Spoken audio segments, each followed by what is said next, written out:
आजम खान के समर्थक भले ही 23 महीने से साइलेंट मोड में थे, लेकिन अब उनके जेल से बाहर आने से एक्टिव जरूर हो जाएंगे। आजम खान अभी तक जेल में रहकर जिस तरह से समाजवादी पार्टी पर प्रेशर पॉलिटिक्स का दाव चलते रहे हैं, आजम खान के बाहर आने के बाद रामपुर की राजनीति पूरी तरह से बदल सकती है। उत्तर प्रदेश के रामपुर 2 दिनों से चर्चा में बना हुआ है। सीतापुर जेल से निकलकर यूपी की राजनीति के कद्दावर चेहरे आजम खान अपने गृह क्षेत्र रामपुर पहुंच चुके हैं। इसके बाद अब प्रदेश की राजनीति में एक नया विवाद शुरू हो गया है। क्या आजम खान समाजवादी पार्टी छोड़ने वाले हैं? ये सबसे बड़ा सवाल जो पहले दिन से चलता आ रहा है। उन्होंने रामपुर पहुंचते ही जिस प्रकार से अपने तेवर दिखाए उसने सवाल खड़ा कर दिया है। सीतापुर जेल में निकलकर रामपुर पहुंचते ही आजम खान ने जिस प्रकार के तेवर दिखाए वो कई चीजों को सामने ला रहा है। सभी निगाहें इस पर टिक गई हैं कि आजम का अगला कदम होगा क्या। हालांकि जेल से बाहर आने के बाद मीडिया से बातचीत में बहुजन समाज पार्टी में शामिल होने के सवाल पर आजम खान ने जवाब दिया है कि कयास लगाने वालों से पूछ। सीतापुर जेल से रिहा होने के बाद रामपुर लौटने के क्रम में धामोरा में मीडिया से चलते चलते बातचीत के दौरान आजम खान ने जेल में बिताए गए समय पर भी कहा कि पत्ता पत्ता बूटा बूटा हाल हमारा जाने है। बसपा में शामिल होने को लेकर चल रही अटकलों पर उन्होंने ये भी कहा कि अभी इस पर कुछ नहीं कह सकते।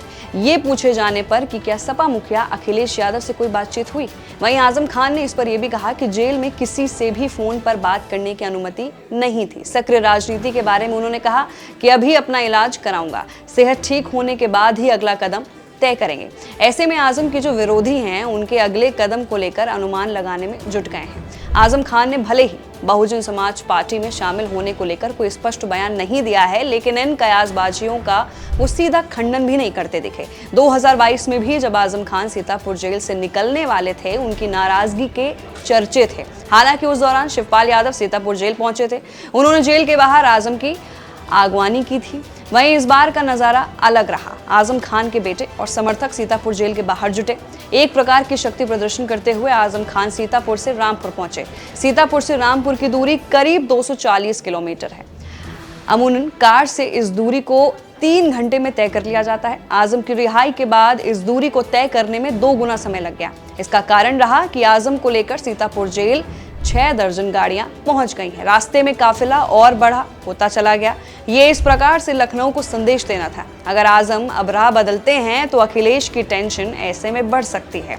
मतलब ये कि 3 टेंशन हो सकती हैं अखिलेश यादव को अगर आजम खान समाजवादी पार्टी छोड़ते हैं। पहली tension PDA politics. Akhilesh Yadav ने लोकसभा चुनाव 2024 के दौरान पिछड़ा दलित अल्पसंख्यक यानी पीडीए पॉलिटिक्स के जरिए अपनी राजनीति को आगे बढ़ाया।